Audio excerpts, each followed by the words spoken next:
You're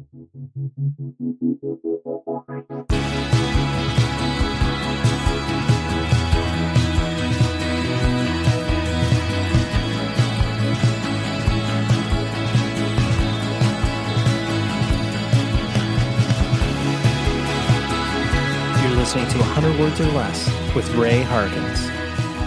Well, hello, everybody. Welcome to 2025. If you were listening to last week's episode, I said the same exact thing, but welcome to the year. This is the week where everybody is working again, is circling back. If you heard that word as much as I had this week, then, you just don't want to hear it anymore. But what you do want to hear is people talking about independent music, punk, hardcore, indie rock, emo. This episode is a little bit different because I'm stretching the independent music genre a little bit farther, but you'll get it and I'll walk you through it. But thank you for paying attention to the show and continuing to listen to it some, 12 years into this. It's really meaningful to me and I want you to know that. And if this is your first time here, you got plenty of episodes to dive back into. So do that. And enjoy some of the discussions that we had over the previous years, because these are evergreen conversations. You can listen to them now. You can listen to them 7 years from now. It doesn't necessarily matter. So the guest this week, like I said, is a little bit of a different guest, and I'll tell you reasons why. His name is Kevin Palmer. He is the lead vocalist and guitarist for TrustCompany. And for those of you that aren't old like me, and were around and cognizant in the early 2000s, you were very aware of nu metal. And obviously, I joke because children are very aware of nu metal now because everything that's old is new again. And bands of that nature are getting a resurgence, whether that is like completely rewriting history of being like, oh, that band has always been good. Like, no shots against Limp Bizkit, but, I personally never cared for them.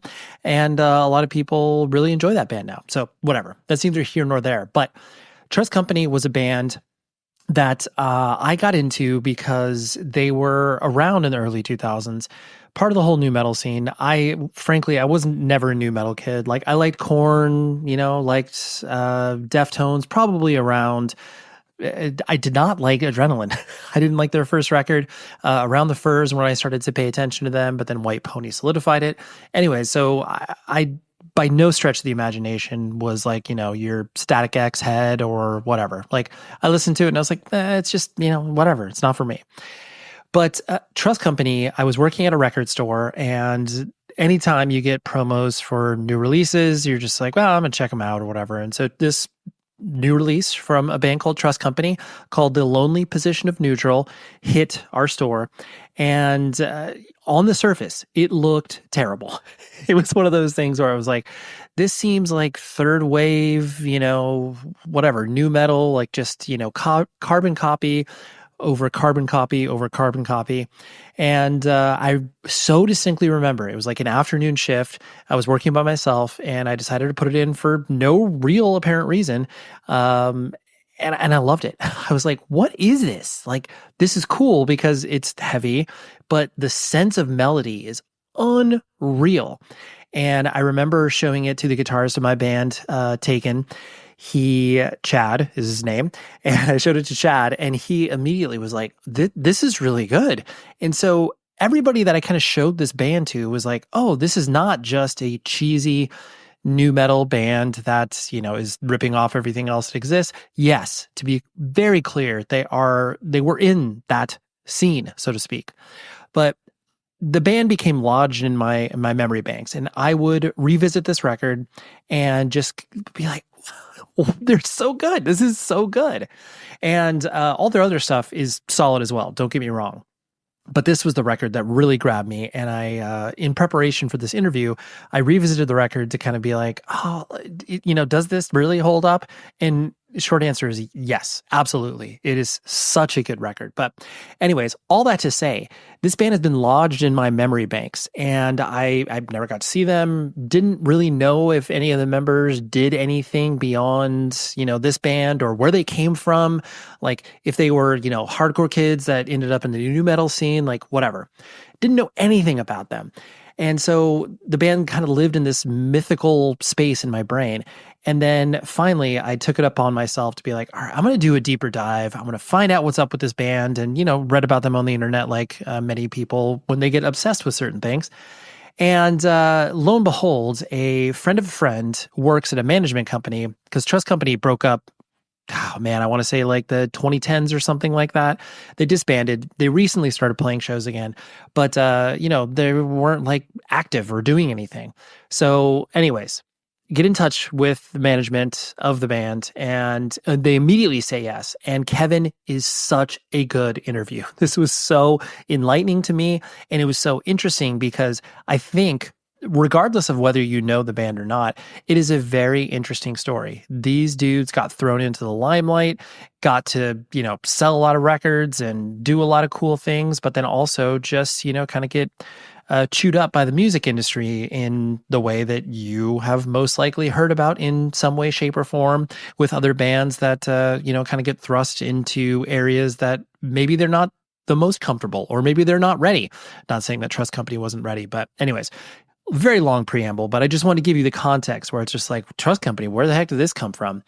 I love the band and I wanted to know where they came from. And so Kevin and I get into it and we have a great discussion. And I highly, highly recommend you listen to the band and especially the record, The Lonely Position of Neutral, because it's a outstanding work of like, if you trust me, if you like Far, Deftones, all that sort of stuff, you absolutely will love this. And I remember at one point too, you'll hear in the interview where I'm like, I want to say that I saw them on like a, whatever, one of those MTV shows where one of the guys was wearing like a Thursday shirt. And anyways, they know what's up. So you can always email the show, 100wordspodcast@gmail.com, and you'll be able to, toss those ideas of future guests into the inbox or ask questions in regards to, why have you not interviewed this band or whatever the case may be. Inbox is always open. Love to hear feedback from you. You can also leave a rating and review on the Apple Podcast page. I know every podcast asks you for that, but there's a reason why. And trust me, it takes 15 seconds, 20 seconds, and you'll be done on throughout your day. And there you go. You can do the same thing on Spotify. That's just a simple rating. And if you're doing it on your phone, it takes like legitimately 3 seconds. You're on the page, boom, here's a, great 5-star, not even a review, 5-star rating. And then boom, you're off. I am going to continue to do my weekly recommendations because it was met with very, very positive feedback from all of you, the listeners who are just like, I got into this band. I, never knew about this artist or whatever. I love sharing new music with people. It can be new, old, anything in between. And I will include a link in the show notes where you're able to access a playlist for this year, but then also last year. I'm just going to continue to add to this playlist and you can follow along and hopefully find some new music in there. The record this week is from a band called Alvidala. I think that's how you say it. But I got keyed into them just recently, like within the past couple weeks, and I cannot stop listening to this record. The band is from France, so I'm going to do a very poor interpretation of what I define this record title to be. So it's C'est déjà l'heure. So that's a terrible pronunciation, but yes, the band, just to pronounce or just to spell it out for you, it's Alvila or DA. Sorry, Alvida. And the record came out on Static Shock Records. They are a 4-piece out of France, and they do like the whole power pop thing, like. No shots against the Linda Lindas, but it just isn't for me. I'm like, it's okay, it's cool, but this is what I would imagine the Linda Lindas like want to sound like as they grow up. I mean, and to be clear, like Linda Lindas are good. I just don't fully embrace them. But this band, holy moly, so flipping good. And apparently they're going to come over to the US at some point. And I personally sense big things for this band in the way that I remember. Again, hearkening back to like the early 2000s, bands like the Donnas, where it's just like all female power pop sort of stuff. Anyways, highly, highly recommend this record, and I will toss it in the playlist. You can listen to it, and then if you like it, let me know. because I love to, like I said, get feedback from you, the listener. Anyways, very long preamble.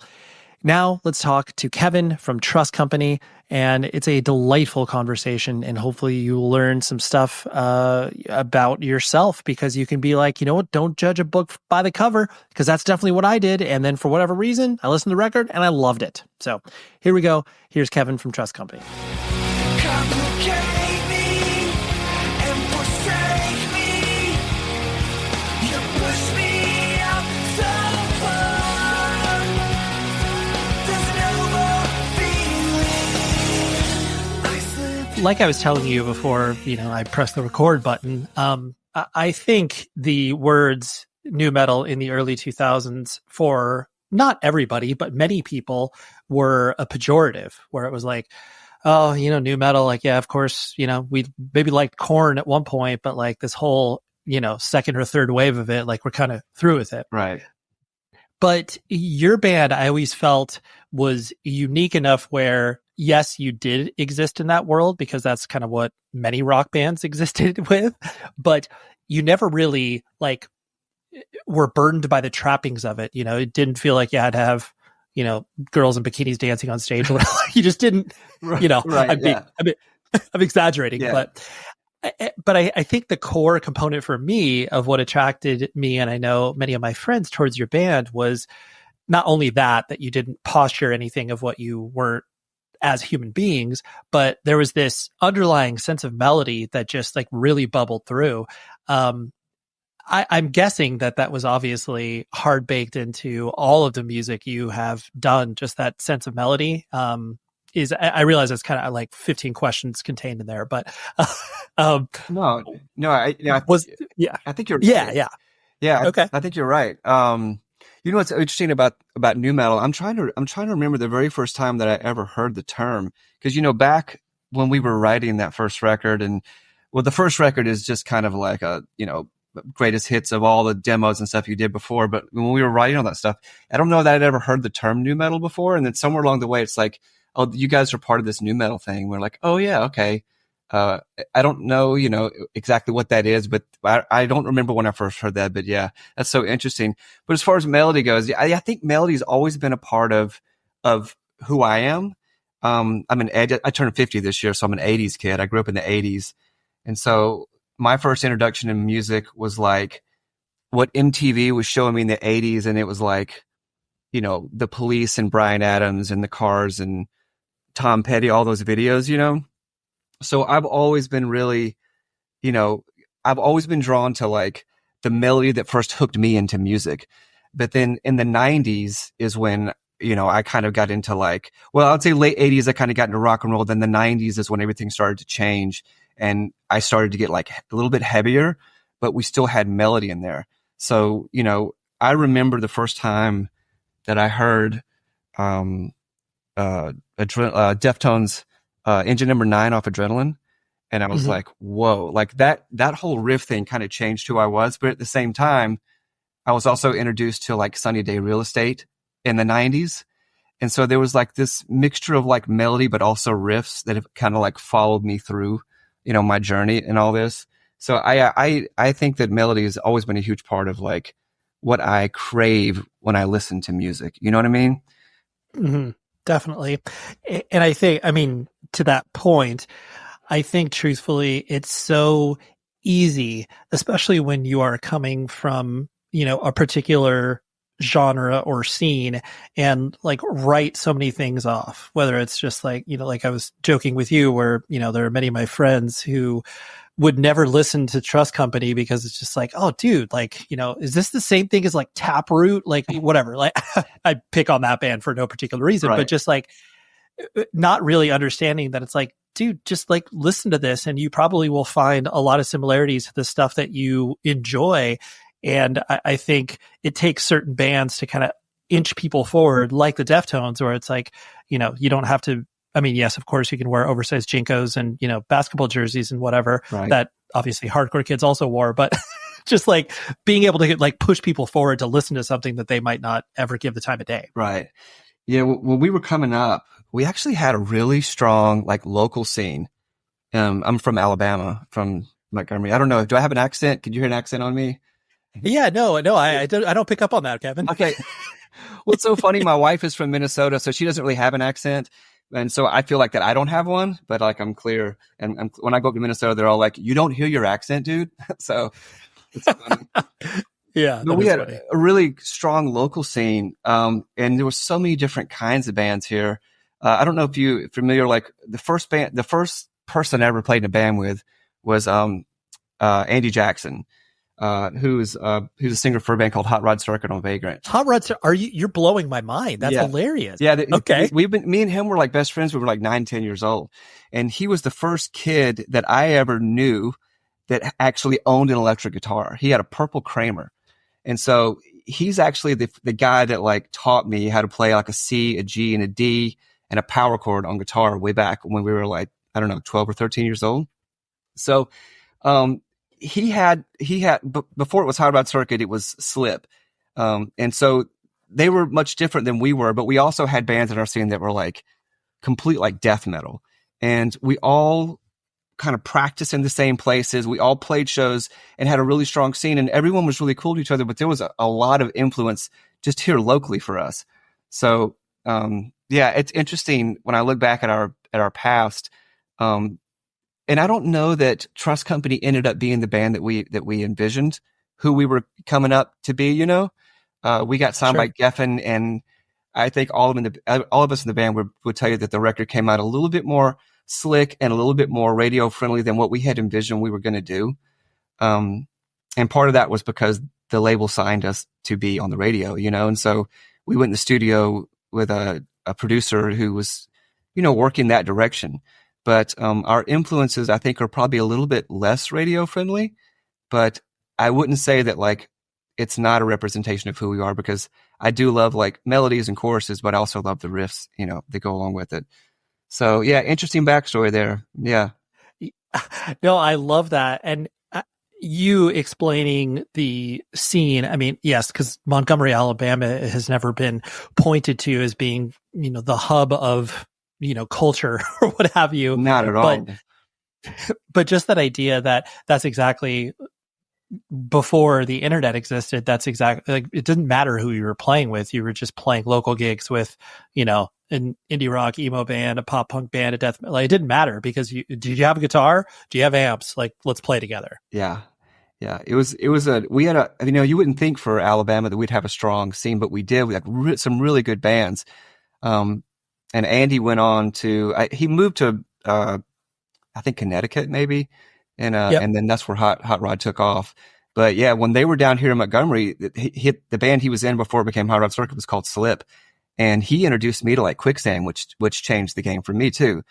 And they were such a good band, and with a few more bands around here. So I feel really lucky coming from a place like Alabama. You wouldn't think, you know, that we would have such a strong local scene of local bands, and it really made us all so much better. And it made it where there were so many cool shows. For being in Montgomery, it was just really pretty crazy that we had such a strong scene. And those bands, those local bands, I credit those guys with like shaping kind of who I was as much, if not more, than any of the bands that, you know, that the bigger bands at the time. You know, I listened to Korn like everyone else, but I would say that the local bands probably had as much, if probably more impact on me back at that time, because Andy and those guys were listening to bands I'd never heard of. So they were introducing me. I remember he was listening to he was listening to the Melvins. I'd never heard of them. But, you know, he was like playing all these chords, like, you know, these real dissonant chords. And I was like, wow, what is this? So it was, for being from Alabama, it was a really cool time to like be in a local band around here. Something really cool that's happened to me recently is that my child has gotten into music in like a really big way, but a very specific way, with a band, a little known band called the Beatles, right? I'm telling you this because I was like searching high and low for really cool, you know, Beatles shirts, and like, yes, I can order them from the Beatles website and stuff, but I was like, I don't know. This is like these designs don't flip my lid. And then it occurred to me, it dawned on me that our friends at rockabilia.com could save me and also save you money by using the promo code 100 words or less. That gets you 10% off your entire order. But no joke, they got Beatles, they got Alice in Chains, they got Eminem, whatever it is you're into. If you're like, you know what, Sleep Token, how about that? it's all officially licensed too. So that means the bands get paid, you get cool merch. This cool merch company gets to continue to exist to bring you all of the rad merch that you need. Oh my gosh. I get so excited when I get to talk about Rockabilia. Even though they've been a longtime partner of the show, I still feel that enthusiasm because they do amazing work. They ship from the Midwest here in the United States. It gets to you in 3 to 5 days, no matter where you live. And I mean, of course, if you want to pay for rush shipping, boom, it's there like almost immediately. So rockabilia.com. I don't care what music you're into. You can buy, it's Valentine's Day in a couple weeks. Like, how about you just get a nice Valentine's Day gift? How about you do that, right? Anyways, 100 words or less is the promo code, 10% off your entire order. Go buy Beatles merch like I did for my son. And maybe you can go buy some stuff for yourself as well. So rockabilia.com, have fun shopping. I think that really resonates, that experience of the local bands making it so much more accessible for you because yes, of course, to your point, you can get into these things, whether it's, radio, MTV, however you were getting exposed to stuff, but it was a world away from you. It's not like you could look at Guns N' Roses and are like, yes, I can see how to get there. It's like, no, Right. You're just like, that's the biggest rock band in the world. I'll never get there. Right. Yeah. I know that you've expressed in other places where it was around, 14 years old is when you started to really just become obsessed with the idea of, playing in a band and like, daydreaming or dreaming of the fact that like, I just want to get up on a stage and play in front of people. Was it the connection to the music that kind of brought you to that conclusion of the fact that you wanted to play in a band? Because not everybody like watches or listens to music and says that I want to play in a band, but what drew you to that? Yeah, it's interesting. It was one of those things that happened just so instantly. I never really thought about it. I just knew from the second that I, saw what a band was. First time I ever saw a live band, I knew for a fact that I wanted to do that. But it was the way it made me feel. It was just something.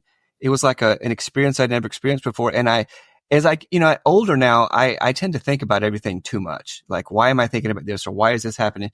And when you're young, you don't think that way. Just whatever you feel, you just go for. And I just knew instantly, for as long as I can remember wanting to play in a band. As far back as I can remember thinking I knew I never wanted to go to college. I knew that I was going to get some job that would hold me over until I could just play. And I knew that if it didn't work, I was probably going to crash and burn. But, I don't remember exactly like the feelings that I had. I just knew that's always what I wanted to do. Sure. It was just there was only one through line. Everything else was just noise that circled around the fact that you wanted to play music. Yeah. It's all I ever wanted. Right. What was your family structure like growing up? Like brothers and sisters in the house, mom and dad? What did that look like? Yeah. I have an older brother. So it was just me and him. And there wasn't, like I said before, like my introduction to music was really like when my parents finally got cable and we got MTV, because there wasn't really any music in our house. So I wasn't really aware of what was out there until we got MTV. But my brother, my older brother, he went in a completely different direction. He was really into music also, but he became a band director, and was a band director for a school. And then he went on and got his PhD. So he was kind of like, the great kid. And I was always the black sheep who was like, oh, Kevin's into rock and roll or whatever. that was my growing up. Got it. I can imagine too, like, especially once you started to go to local gigs and get into that world even more deeply, that was probably even further afield of where your parents and your brother was just like, what is Kevin going to these random halls like down the street? This is so weird. Yeah, it's so funny too, because we're talking about being from Alabama. We didn't really have a whole lot of places to watch bands play. So that's why I was going back to the local scene. Like, we actually kind of like rented out our own places and made our own places to play here in town. We would have these things called Local Fest, and we would rent it out. And we were looking back, we had a conversation. We're like, did we ever like get insurance for any of that stuff? And I don't think we did, but we would like rent out like this place called the Doster Center that would hold like 600 people. And we'd put on our own shows, and it would all be the local bands and stuff. Cause it was really hard, especially at like 15, 16, before we could get to it. Like, we couldn't drive to Atlanta or anything at that point. It was really hard to see bands. to go to these live shows. And so we put our own shows on, and it was a lot of fun. It was a really cool connection between all the local bands around there. But my parents were not very thrilled about it at all. No, because I didn't finish high school. I was like, I don't want to do this. I want to, I sat in my room all day long and played guitar. My parents were just like, oh my gosh, like, what is happening to our son? But I was just like, this is what I want to do, so we'll see if it works. Sure. And especially too with that singular focus, sometimes it's a blessing and a curse when you look at, through the lens of a parent, where it's just like, I'm glad my kid's into a thing, but should they put all their eggs in this basket? Like, this doesn't make any sense. I don't know where their future will hold. Then that's exactly what my dad said a million times. He was just like, you got to have a backup plan. You got to have a backup plan. And I just didn't listen at all, and they had like a big intervention with me, and the principal came down and he told me that, he was like, if you quit school, the only place you're ever going to work is IBM, broom and mop. And they, and really in reality, looking back, I wish I had finished high school, because at that time, now in Alabama, at least, if you quit high school, you can't get a driver's license. Back then you could. And that probably would have stopped me not being able to drive, taking away my driver's license. But the bad thing about quitting school for me was it taught me like that quitting was almost too easy. And I would just quit just everything. I would get a job and didn't like it and quit, and quit this and quit that. And now looking back, I wish I had just finished it out just to finish, So when I'm talking to my kid now, I'm like, listen, I quit school. You're not quitting school. You're going to finish. Right. I had no clue about if you don't graduate high school, you can't get a driver's license in Alabama. That's wild. Yeah. I had no idea if that's the way it is in other places, but I was thinking about it. I was like, man, if they had taken away my driver's license, I probably would not have quit. I'd have been like, no.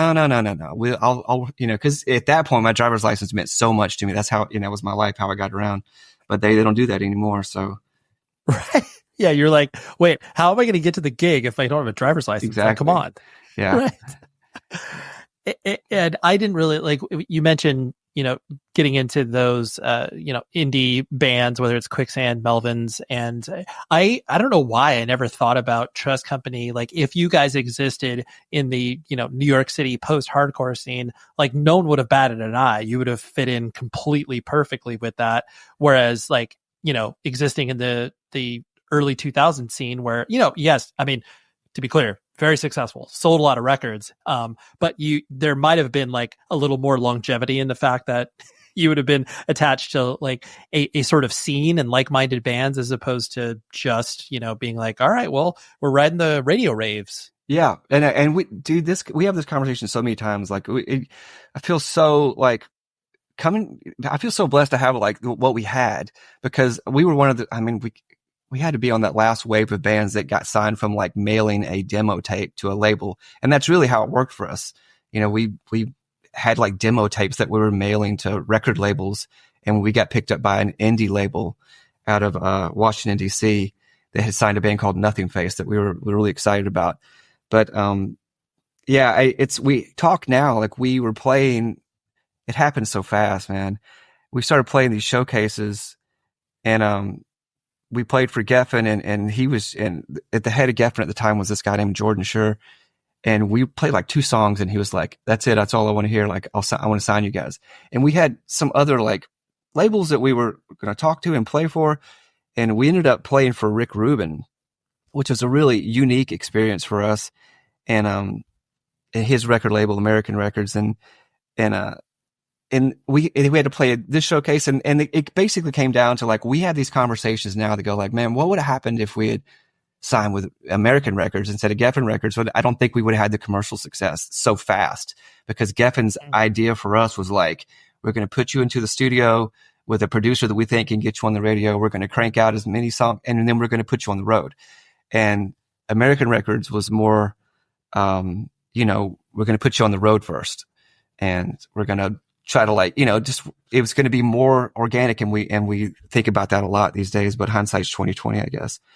But yeah, it's really, that is interesting, because I know, I mean, there are bands like, I know specifically that band International Noise Conspiracy, they were signed to American, and that was like Dennis from Refused's band, and like they had a lot of heat on them, but they never released that record on American. It got Really? shelved. Oh, wow. Yeah. Yeah. And so, like, I mean, there's always those sliding doors moments, like, of what could have happened if you made this decision. But, you know, truthfully, it's like, I mean, you never know until you obviously walk through that door. But that is interesting to look at it from like, hey, we might not have hit that quickly if, you know, we didn't have the fact that people were, you know, really leveraging us into radio. Yeah. Yeah. It was so fast, and it was so, like I said before, like we had these conversations all the time. Like they put us in the studio that just was so much money. It's like, how are we going to recoup all this? I mean, they literally, you know, they were trying to find us the biggest tours as fast as possible. And so now we talk a lot about like, man, we probably could have grown a stronger fan base if we had just kind of come out and done it. Like, what's interesting is that before we signed to Geffen and the whole Downfall song happened and it took off pretty quick, we signed with that indie label I talked about on D-Side, and we made a whole record for those guys. And we were actually on tour in a van. I sold my house. We all sold our cars, and we bought a van. Our bass player, Josh, sold his Jeep to buy a van, and we just sold everything and jumped in this van, and we were touring. We were on a tour, just playing every little place you could possibly play to like 5 people with this record that we thought was going to come out. And we were going up the East Coast, and that's when our label just like called us one day, and we're like, hey, you're going to play a showcase in New York for Atlantic Records. And we're like, what? Like, I thought we were on a label. Like, what do you mean we're going to play a showcase for a label? I thought we were on a label, and we didn't know that like they were shopping the record that we made for them. They were shopping it to bigger labels. We had no clue that any of that was happening. So, you know, we were out doing it already, just kind of like bare bones in a van, playing places, and just slowly trying to build a fan base. And it was an interesting time because Napster was brand new at this time, and so no one knew what to make of it. But a few of our songs had kind of gotten on Napster, and now we were kind of getting some fans. People were discovering us in other places, and it was crazy. But then when the Geffen thing happened and we signed to Geffen and made a record, I mean, it was just so fast. It was so too fast. Our heads were like spinning, and, you know, I feel like we would have, looking back, we wish we could have just kind of like grinded it out slower. But at the same time, it was a crazy blessing of an experience for sure. Sure. Well, and truthfully, I mean, that's nothing like, yes, you can control the decisions you make, but once you've put the thing out there, it's like, that's completely out of your control. Yeah. So you don't know how it's going to go. No, you don't. And we're talking about, go ahead. No, please. Well, I was going to say, like, it's so funny how, you know, you don't really know how it's going to go. Like, we signed, and we had made this record for D-Side Records, and it wasn't, I don't know if it's out there it's probably out there and like on YouTube and stuff, but like we thought when we signed that we were going to go in the studio and make that record. Like, basically we record it in this bigger studio that they put us in. And, so we do it, and we go, and we're like, we have this pre-production. We're going to do pre-pro. And we had no idea that when we were going into pre-pro, the whole idea of that was to like, kind of like change the songs around. And we didn't like change them too much, but like some of them were like 4.5, 5 minutes long. And so they were like cutting the fat off the songs to get them more radio friendly. And man, we had some serious meltdowns in that pre-production and that stuff, because we had no idea it was coming. We literally thought, we're about to just make this record that we have. And it was like, well, it's too long here and it's too long there. And we were like, what is going on? And so we had some times when we were like, it was not pretty. I mean, I'll say that. It was just, we weren't ready for it. So it was very, very interesting to kind of like go through that battle in the moment. Well, I mean, I completely empathize with what you're talking about, especially when you're looking, because at that point you were looking at your band like, yes, you were obviously trying to make it, sign to a major label, have these aspirations to be like, we want to be a working band, whatever that may mean. And then all of a sudden these, 4.5 minute songs that you have, it's like, yeah, so could we cut 2 minutes out of that? And you're just like, what are you talking about? Yeah, it was a shock. We can't do that. Like, and plus, to that point too, there's probably been very little input from the outside besides, people at shows or whatever having a reaction to your music, but not, from a record label that's, investing money in you. And you're like, well, they probably know better than we do. So what are we supposed to say? Yeah, it was a weird time because you are like, you feel like like everything that you ever dreamed of as a kid is coming true. It's happening, but you're kind of like uncomfortable with some of it, but at the same time, like you said, you looking back, you don't know what's going to be right and what's not going to be right. You're still in there just like, well, we're still going to make, our songs. We're going to try to do our songs and make them to the best of our ability. But, it's, it's so crazy looking back, man, trying to figure out like, would we have done that again? Like it was such a crazy time for us. And like I said, all our dreams were coming true. So it felt like, like this is actually happening, but right. I wish they'd leave our songs alone, kind of. Totally.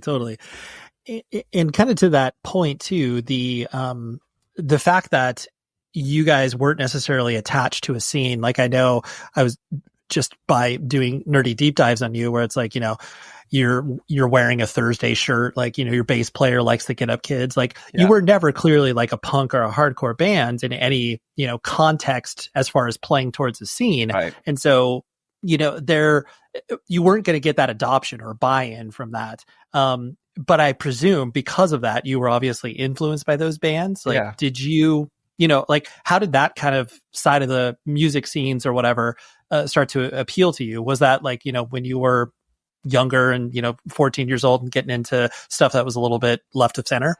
Yeah, I guess so. I think all of us, if you interviewed all of us in the band, I think that you would find that like, what the bands that like we loved, coming up through the 90s and stuff weren't really much like us. They were like our drummer, I think one of his favorite bands is Botch and like I when I first heard Thursday, I was like, oh my gosh, it's so good.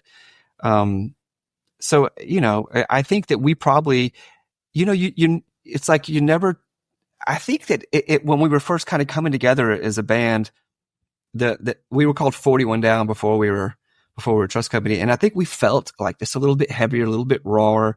And, I think we really kind of aspired to be more along those lines than what we produced when we actually came in and started writing songs. We were a little bit more commercial friendly, but we've always loved and been influenced by bands that weren't so, on the radio commercially friendly as we ended up being. Yeah. Well, and definitely not throwing stones in your general direction, because I think that idea of just being able to be influenced by those things, whether it came through sonically or whether it came through just the fact that, you played hall shows in front of, 15 people the same way that, Botch did in Seattle or what have you. It's just that connective tissue where you're like, I know what it's like to be in a band and, play in front of very few people. And then, by happenstance and luck and some songs, like we were able to get on the radio. It wasn't like that was our ultimate, goal. It was a goal, but not like the, driving force of everything you were doing. Yeah. I don't think any of us, I mean, I always knew I wanted to be a full-time musician and I always knew I wanted to like go out and tour. I don't think any of us had a clue that, what was about to happen and actually, what happened was going to happen. Cause like I said, but even before we got on D-Side, the smaller label, like we played shows everywhere we could play shows. We were weekend warriors. Like we practiced, we had full-time jobs, of course, but like we practiced 3 nights a week. And then on weekends, we would play shows as far away as we could possibly play and make it back to work by Monday morning. And we would just get a show in Florida and connect and say, hey, we can bring you up to Alabama and play one of our like local shows. And we would go out to Texas and drive back, and Florida and Georgia and everywhere else. So yeah, we didn't really see it coming. It's like what happened, I never thought in a million years that we'd end up having like we'd end up doing a song and then like MTV2 or whatever would pick up the video. I think we always kind of imagined ourselves kind of being a little more like just grinding it out for a long time. That's what we were prepared for anyway. And then it happened so fast that we were just like, what is going on, man? Right.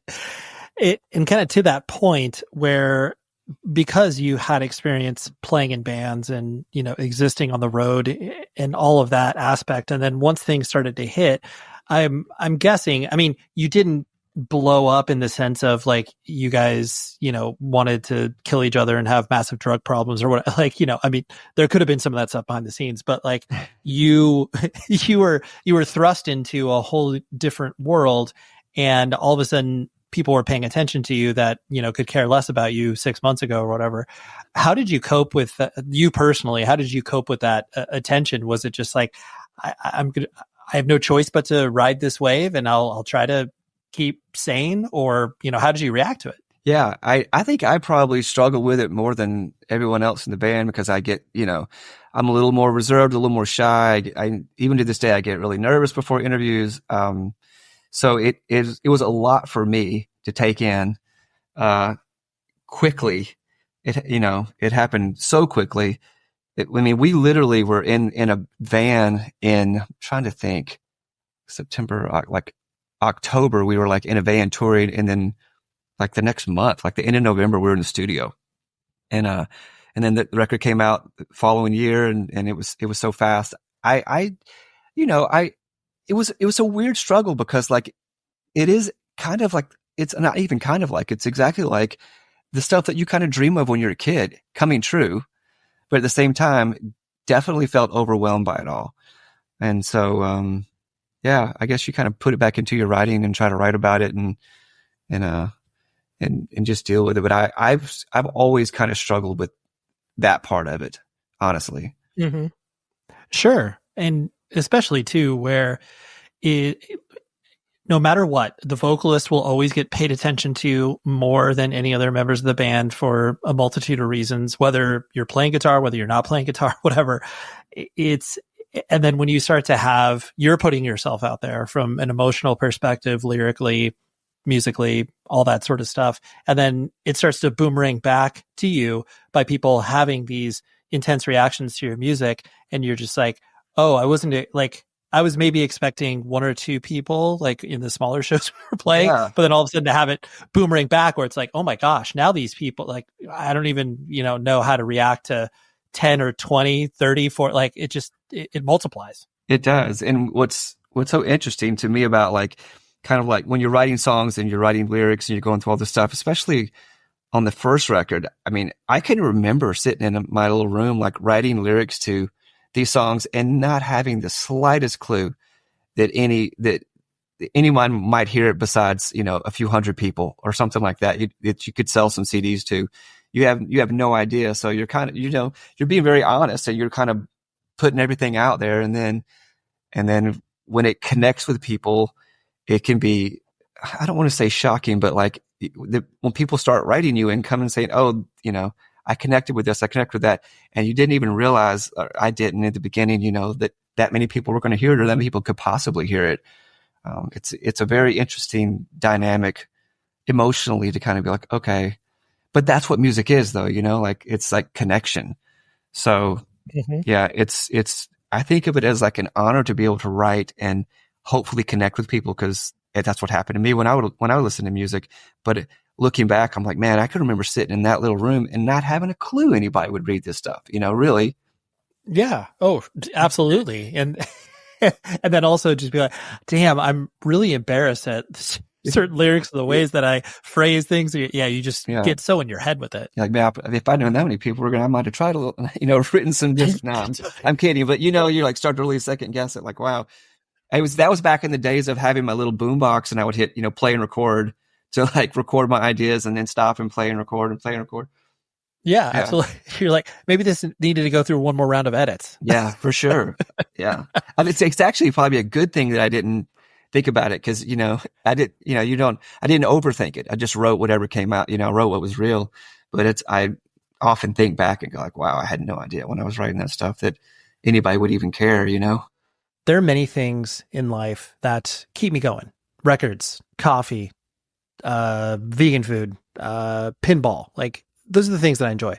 But above all, I love when companies give me that nostalgic feeling of like, oh my gosh, I remember what it was like to order a bunch of stuff from Victory Records, and they're associated record labels that they distroed, because this company, evilgreed.net, gives me that same feeling, where they work with bands and record labels of a very specific genre. I like to call it like cool, heavy stuff.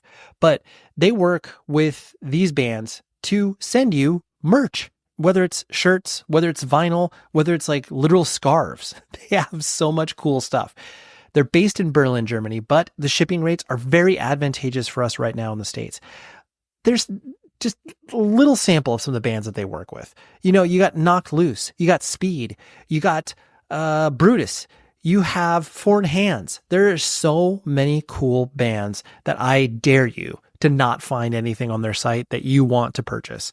And then you'll be able to do it. It ships to you. I've ordered from them here in California, and it's gotten to me in less than, it was around 10 days or so. And that's amazing, from Berlin, Germany. Whew, great. Great company, great people. You are supporting a really, really cool thing when you're ordering from them, and you need to order from them because, after all, merch is life. Or at least that's what I tell myself. But regardless, go to evilgreed.net and enjoy shopping. I know that in the process of putting together your first record, you were, going through divorce, and that was articulated in the lyrics and everything like that. How did you, like, as you started to kind of put that out there, and the balance that I'm sure you were having in regards to putting down painful experiences through song, but then also having the excitement of, hey, we're getting on this, moving train and things are happening for the band. Was it difficult for you to kind of, all of a sudden start to play these songs and go through these lyrics to a lot of people? Or was that, just something that you were, I guess, kind of used to and process because you put those down into song already? Yeah, it's, it was hard to process. I think playing live, there was a few songs that were kind of hard to do live that I didn't realize it. But I will say this, that when we went in the studio with Don Gilmore, and he really did like kind of push me to kind of write about whatever was real with me. Like he was like, he pushed me and said, whatever you're going through, whatever you're feeling. And I was still kind of reeling from this divorce. And struggling with all kind of, insecurities and doubts and all the stuff that happens, or it happened to me when that happened, and he just pushed me to like get honest about it and just say, man, just say what you want to say, and on some of it. So I went a little deeper on that aspect, and then live playing it a couple of times, that it got to, because you kind of relive it every night, and so it's a weird dynamic to get really honest and then kind of go back out, and then for the next 20 years, you're going to relive it all. Right. Yeah. Every iteration of it. And you're like, well, this is, I'll play it at a festival. I'll play it in front of a small club, and, we'll see how all of these fit. Yeah. There's a more mellow song on the first record called Finally. And I used to struggle to get through that song because somehow it just kind of like took me back to that place. And I'm just like, man, I don't know if I want to include this in the set anymore, guys. This one's a little bit tough. Totally. This one's on the shelf for a little bit. And navigating the, intricacies, I'll put it, of the music industry, from a business perspective, once you guys started to, step into it, and I know working with management and booking agents and all that, were you, clearly you were comfortable in doing that because you made all those decisions to bring people a part of the team and what have you. How did you interact with the business of music? Was that just kind of a thing that you let other people handle, obviously playing a part of, band as a democracy or what have you, but how did you interact with the business? Yeah, I wish I had, done more research or really kind of focused on it more. It happened, everything happened so fast. And, that as we were getting, as we were having these contracts put in front of us, and there was all kind of things, there's like we have this contract, and then there's a merch contract, and then there's this, and a manager thing. At the same time, we're like, this was all happening right as we're going to the studio and like trying to record the record, or getting ready to go in there and do the record. And then the merch stuff came around. And so it was a lot happening at once. And I don't feel like that I wish I could go back and like spend more time on it, but it felt like we kind of entered this big machine and it was just rolling. You know what I mean? It was like, it was rolling, and we were these kids from Alabama whose heads were spinning and our dreams were coming true. And we just trusted that the people that were around us were, you know, on our side and being fair about it. And, you know, we signed an indie deal ahead of time, and, you know, that really kind of hurt us in the long run. But, at the same time, it was a doorway for us to be able to do this for a living. So, you know, we're grateful, but I wish I had known more about that and even how to approach it and what questions to even ask, because we really didn't. It was happening fast and we didn't know what we were doing. Right. You're like, sit there and explain it to me like I'm in third grade, and then they do, and you're like, maybe in second grade. Yeah, exactly. Maybe first grade. Like, back that up. So that means, that's kind of how it was. And there's the words that you've never heard before and stuff. And, you know, it was, I'll just say this, it was so overwhelming, but it was exciting too. So, you know, you're just like, I guess this is how it works. You know, I guess this is what we're doing, you know? Sure. And I again, empathize with that mindset, because when you're experiencing the thing that so many other bands and so many other artists have experienced, where you're just like, okay, well, I'm being told that this is like the way you do things, or, you know, common practice or whatever. So you're just like, this sounds fine. Like, what's the worst that could happen? And then, you know, sometimes you do find the worst thing. You'd be like, oh, wait, I just lost every right to every song I've ever written, and from now into the future, you know, yeah, exactly. Being dramatic, but it's kind of like that. You know what I mean? Like, we signed over, like, our indie deal, they offered us like 50% of our publishing for two records for like $5,000. And for us, $5,000, we'd never made $500 at a show. You know, it was like, we can buy a trailer for $5,000 and go on tour. You know, like, holy cow, they're going to give us $5,000. You know, like, what if we don't sell a record?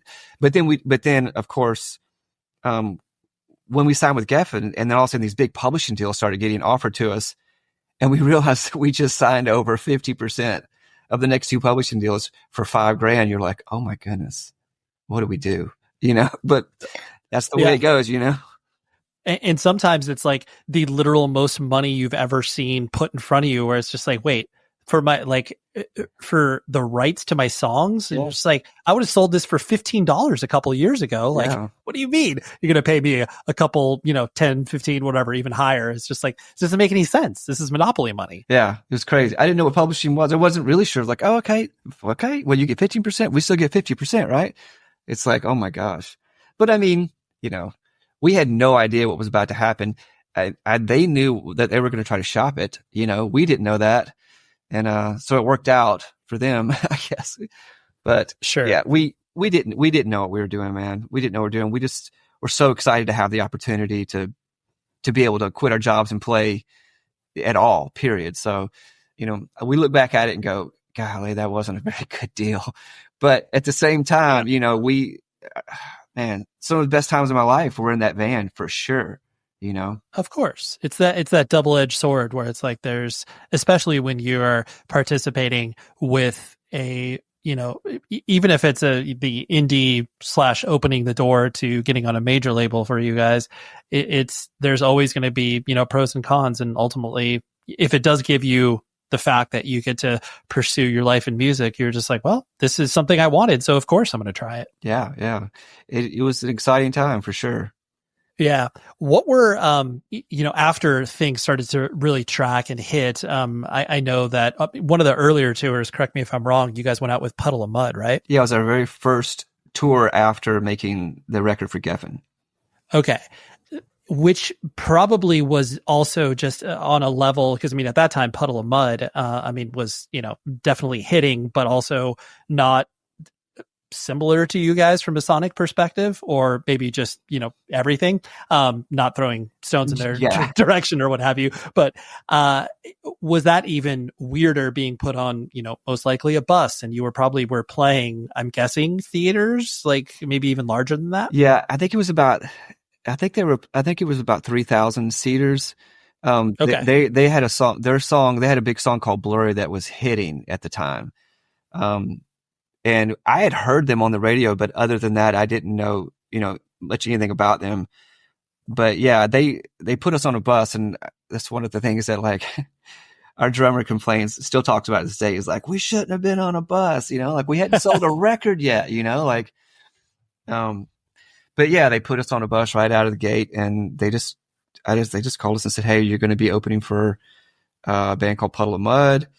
We were actually 30 Seconds to Mars was actually opening the show for that. So, and we were all kind of just, us and 30 Seconds to Mars were all kind of starting our journeys right then and there.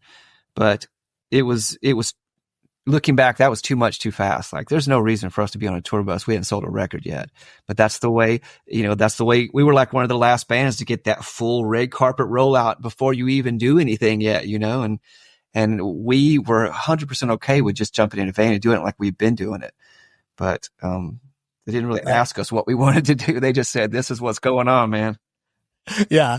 And especially too, where usually the practical implications of a bus are when you're doing these drives that are like, you just can't even fathom it as a band human being.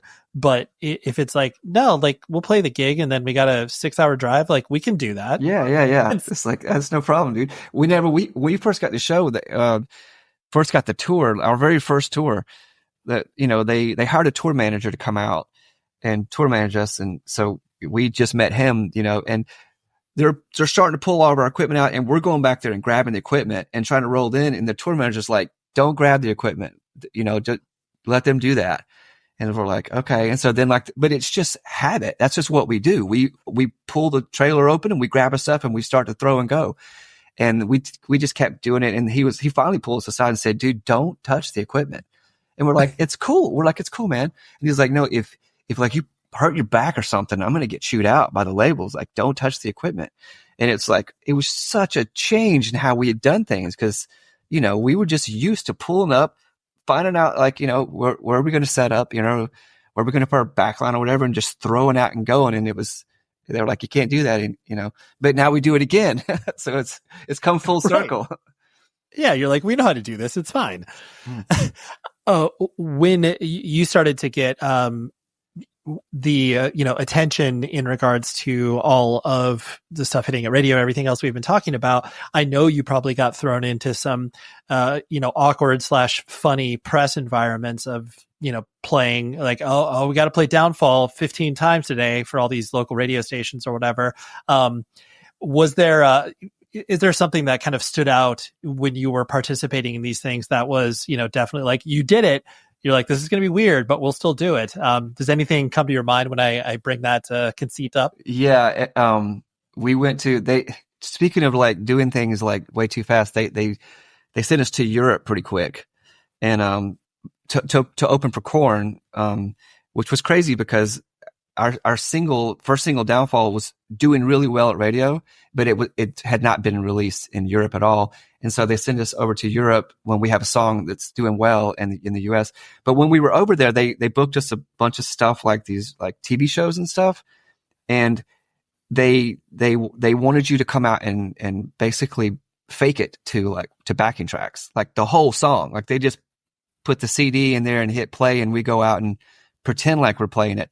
And of course we were like, oh my gosh, like we can't do that. Like it was just such a conflict. Like, we're like struggling. Right. So like we can't do that. Like I would rather sound like crap and have it recorded, which we've done that too. But, and so like our bass player, they start pulling the cameras down and playing and our bass player stops playing and then he shoots some birds at the camera and we're doing the whole like completely rebelling against the whole thing. But they had multiple places that wanted us to just go out there and pretend like we were playing Downfall. And it was such a struggle. It's like, we just can't do this. And so we would pretend, it would make it obvious that we weren't playing the songs and our management got so mad about it. But, no one really prepped us for any of that stuff. You know what I mean? No one like sat down and said, hey, this is how it's going to be over there, any of that stuff, and let us kind of figure it out. Like it was just all of a sudden, like you're about to go out there and play the song or you're pulling up and then they go, oh, you don't need your backline. It's you're not going to play. And we're like, what do you mean we're not going to play? Right. What is going on here? This is crazy. You're like, the literal point of us being a band is to play music and our instruments, and you were taking that away from us? Yeah. What? It was crazy. It was really crazy. We played a place called Top of the Pops. And I'll say that, like, they did actually let us play on Top of the Pops, but a couple of the other bands weren't playing. So it was like, it's crazy, man. It was crazy. That's so funny. Yeah. The reason I bring that up is just because it is so interesting where these unique opportunities or ideas come from the label, and they're all well intentioned, but then it is usually this idea of getting thrown into an environment where you're like, do we belong here? Like, should we, like, I think one of the most insane stories, I won't name the band, but it was, they weren't even really having that much success at radio, but it was like one of their songs was starting to percolate. They got sent to a veterans hospital to like play music for the veterans that were, I mean, it wasn't like wartime veterans, right. but I was just like, who thinks it's a good idea to play in a hospital? Like, what? It's insane. Yeah, that is crazy. Yeah. So I know faith is a very important part of your life, and I know you've obviously had a journey, towards it, away from it and then back again. And clearly, like, Trust Company has never existed. You guys weren't, praying on stage or anything like that. No. Yeah. So, like, how did you, kind of balance that aspect of, it's important to you, but you weren't going to, force this on the band or anything like that? Yeah, I've been asked that. Like, are you guys a Christian band? Which I didn't realize that people would think that. And I usually say, like, we're, Christians in a band, is probably a better topic, but, my journey is just messy, man. I grew up in a Christian home, and then I got to the point where I was like, wait a minute, like, what if I only believe all this just because my parents told me, and then I kind of like, was like, I don't even know if I believe in God anymore. And so it's been a messy journey for me. Like, I don't think I believe in God. Well, maybe I do believe in God. Well, so I kind of went down that rabbit hole. And even to this day, it's just like, I don't fit neatly into a box when it comes to that. I have so many questions, and that's not always, a great thing to fit neatly into the box. You're not always supposed to have questions. You're just supposed to say, okay, and so, yeah, it's been a journey for me. And sometimes I sneak it in there. But to say that I am a finished product in that regard would not be true. I got to the point in my life, and this may be too much, but like, I got to the point in my life where I was just like, you know what, man, I just want to know what's true. We live with such bias, and if you really don't believe there's a God, bias pulls you that way. And if you really do, and almost in the face of evidence, the bias can be so strong, And I started to get into this world like, is my bias pulling me one way or another? And so I just said, man, I just want to know what's ever true. But then I in the journey, I realized that there's no such thing as certainty. And so I've kind of gotten to a place in my life where I'm okay with saying there's certain things I just don't know, man. I just don't know. Right. Totally. So I can go down the rabbit hole and try to figure it all out. And I do write about it sometimes, the faith journey a little bit in my own way, and sometimes try to disguise it a bit. But it's more of a journey of me trying to figure out what's going on more than me saying, hey, I got this whole thing figured out. Sure. Well, it's a total sliding doors moment where you could, tying it directly back to the band, like, you could have signed to, Tooth and Nail and like been on tour with, Juliana Theory, and like, you guys could have gone down that road too. Yeah. Yeah. When you were kind of like thinking about your sort of ideal state in regards to like, if I, turned back the clock and was like, all right, if you guys could have been on any record label and, tour with any bands or whatever, where were your, I know you were just looking for anybody to obviously care about your band and, be invested in it. But if you were to look at like where you wanted to end up, in those earlier years, what were sort of your North Stars as far as, that would be great if we could get on this record label, or it would be great if we could tour with this band? I honestly did not have a specific label that I would like want to get on. It honestly was just like, if we could just get signed, and that's probably because I don't think that I didn't, there are a lot of bands that are on certain labels and I just dreamed of getting signed. So I never really was like, if only this label would sign us, or if only we could tour with this band. And so that wasn't really something that I thought much about. I say that I do remember, like, at one point, for some reason, wanting to be on Atlantic for some reason. Sure. And it might've been because some band that I was listening to at the time was on Atlantic. And then, like I told you, we were on tour in a van, and our label called us back in the day and was like, "Hey, you're playing a showcase in New York City." And it was for Atlantic Records. It was for, this guy named Jason Flom. And, oh yeah. and so, and that was the first showcase that we played, to like any majors or anything like that. I remember thinking, Atlantic, oh my gosh, we're playing for Atlantic. And they rented out, an SIR studio, and we kind of came there, and I remember like playing like 3 or 4 songs for him and just feeling like really good about it. Like, man, I think that feels really good. I think, you know what I mean? I'm just so excited, and like, and then like the day or two later, they're like, yeah, he passed. And I was like, oh gosh, okay. So here we go, but so Sure. yeah, that I do. I don't know. I don't know. At that point, honestly, I would have just been happy for someone to give me a chance. Sure. Right. Like anybody to pay attention to it. And it's like, cause I think through the lens, like, again, going back to kind of the, scene nature of bands that exist, where it's like, if you're a punk band, you're like, man, if we could get on Epitaph, or, if you're a hardcore band, it's like, oh my gosh, working with Victory Records in the 90s would have been amazing. Totally, I could. Right. And then I can understand where you're coming from, where it's just like, hey, can someone pay attention? Yeah. Like anybody? Yeah. Well, that's what we're looking for. We were practicing, and we talk about this sometimes within the band. Like, we're practicing in like this, this shed in this little town called Prattville, Alabama. And like, we didn't know a single soul in the music business anywhere, anyway, and so, like, I think we were just like, please, someone, like, believe that a band from Alabama can do this, or something. We were just so, it felt like the deck was stacked against us. But yeah, I totally get what you're saying. Yeah, you were green from that side of things. I totally get that. A couple last things I want to hit on was the kind of dovetailing off of the random press question, the sync opportunities, where it's something comes across the desk where it's like, all right, do you want your commercial featured in a lawnmower commercial or whatever? I'm sure there were funny things that got put across to you that either you guys may have said yes to everything, or you maybe said no because it's like, dude, we don't want like, this just doesn't feel right. Are there any things that come to your mind that, either on the positive side where you were excited about, or the, negative side that was like, and I'm not trying to air dirty laundry by any stretch of the imagination, but just like those funny opportunities usually are interesting. Yeah. What's so funny about it is, like, nobody asked us. Like, I don't remember anybody asking us anything. Like, these things would come out of the blue.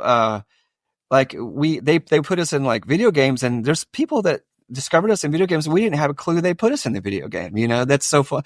And we were home on break. We got like a little time after like the Puddle of Mud tour right in the beginning.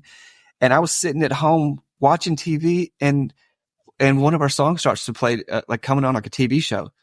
I'm like, whoa, that's us right there. And it was just like the I don't even know if this show made it, but it was like, whoa, what are we doing? And so, yeah, we were on all kind of things that I had no clue what we were on and what we weren't on, until someone would say, hey, I found you on the skateboarding game, or, MX Unleashed. I hear that a lot. You guys, I found you on MX Unleashed, and I didn't know what that was. Like, oh, it's a video game. Like, oh, really? Okay. So someone said yes somewhere. Somebody said yes, but they weren't asking us. I tell you that. They were like, we got to recoup this record. Yes to everything. That's what they were probably saying. And truthfully too, like, a lot of those opportunities, this is coming from a person. I used to work at a record label for many years, and there would be many times where it was just this blanket free license for music in general to be played in the background of, MTV reality shows or what have you.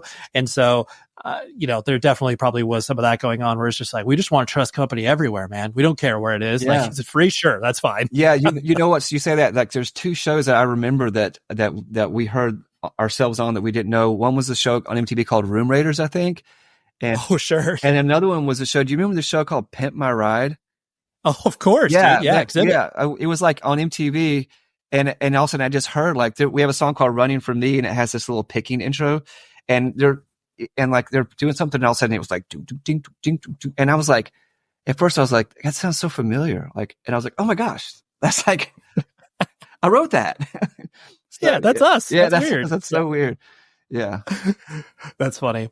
And I know, like, just as, quickly as things rose for Trust Company, there definitely was that, second record of, it was in limbo for a while and all that. I'm not going to relitigate all of that, but just like, as you started to think about what your life looked like outside the context of Trust Company, was it difficult for you to wrap your head around what that identity would look like? Or was it, exciting that you could turn the page and do something, different, or attach yourself to different musicians, or just focus on songwriting?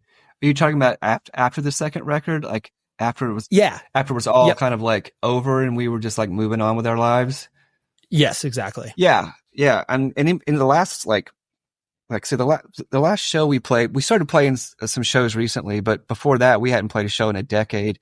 In the last 10 years, I've, played more acoustic guitar than anything, and, written a ton of acoustic songs, and kind of like, it's been interesting coming back and playing again, because I think my identity had changed a bit. Like I said, I turned 50 this year, and Trust Company felt like something that I had done in the past, but, and we're also writing a new record right now, which is also real interesting because, I haven't tried to really write anything like that for a while.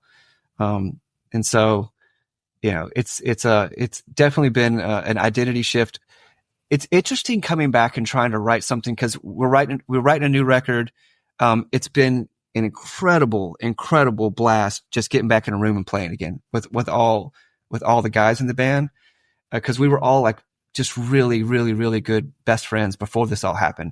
And I didn't realize how much I missed staying in a room and just jamming, Mm-hmm. But at the same time, it's interesting because what I hear more than anything is like, oh, we want it to sound like the first record, and it's like, maybe it will. I don't know. Like, we're 50 years old now. We're different. We're different people now.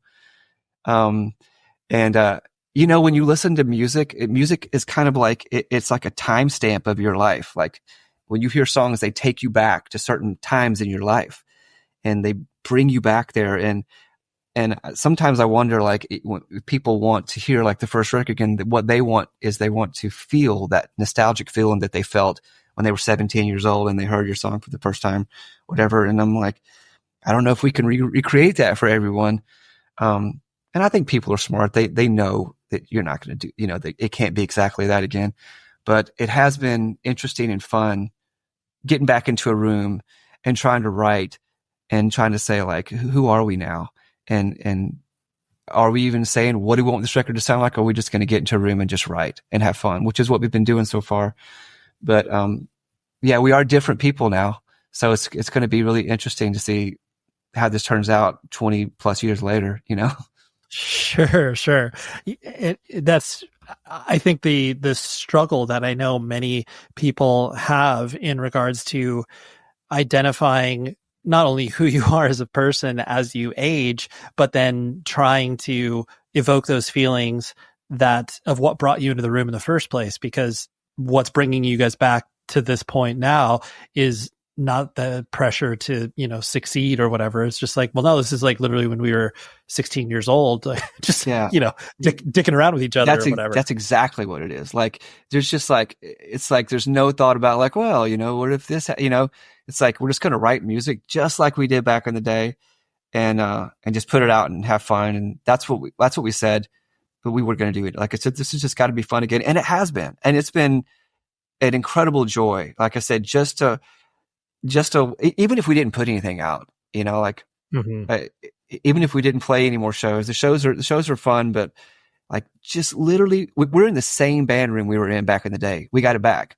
this old crusty shed in Prattville, Alabama.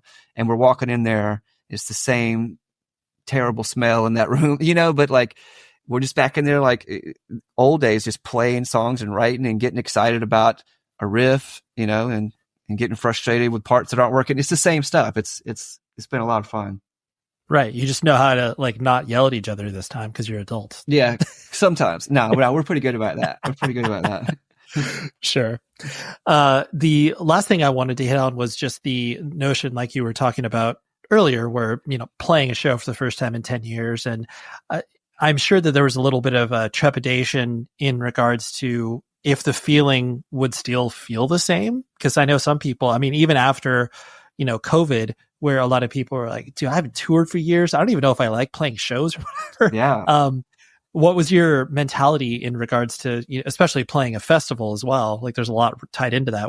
How did you approach it? Yeah, that was actually a question that I asked. I was like, do I still want to do this? Are we going to open up this canon? Like I was kind of like, should we just let it be what it was, or should we do this again? And can we do this again? And Sure. Coming back to a festival too. I mean, I'm just going to be 100% honest. Like I was so nervous to walk out there. I hadn't played in so long, and there's a lot of people, and I was just like, man, I can't believe I'm going to walk out here at almost 50 years old and try to pull off these songs that I wrote when I was 23. Sure. But what really, when we first had the conversations on the phone, like just the phone calls we were all having again, brought back so much joy and like memory, and I felt like it was missing from my life. All of us kind of like, man, I just forgot like how fun it is to like hang with your friends and stuff. And so it was just so good for the soul that we were like, let's just do this and try to just have fun. And just no expectations, play some shows, write some songs, get into a band room, laugh. And so it was kind of that world of like, we kind of get a second chance to kind of come back out and have fun again as a bunch of older dudes. So let's do it. But there was some questions of like, do I really want to do this, or do I just want to kind of like move on with my life? So, but it's been great, man. Heck yes. Please listen to Trust Company, because Kevin, I mean, great conversation, right? But like I said, great band. And I am so glad that for whatever reason, that fateful afternoon at Bionic Records in the early 2000s, I put this record on and it's lingered with me ever since. Next week is a great live discussion that I had with two people brought to you by the New England Metal and Hardcore Festival that brought me out there, what was it, last September, October, November? I can't remember. But I have Liz from the band Brat, and then I have Dewey and Blythe from No Cure. Talk about a combo, right? Brat and No Cure, split 7-inch on this particular podcast. But both the discussions are very cool and enlightening. And I can tell you for a fact that the No Cure discussion and interview was not completely unhinged, but really funny. And we kind of make fun of each other, and it's great. So anyways, those discussions are coming up next week, courtesy of the fine folks at the New England Metal and Hardcore Festival, which, by the way, just announced dates for this upcoming year in 2025. And I'm excited to hopefully go back there. So until then, please be safe, everybody.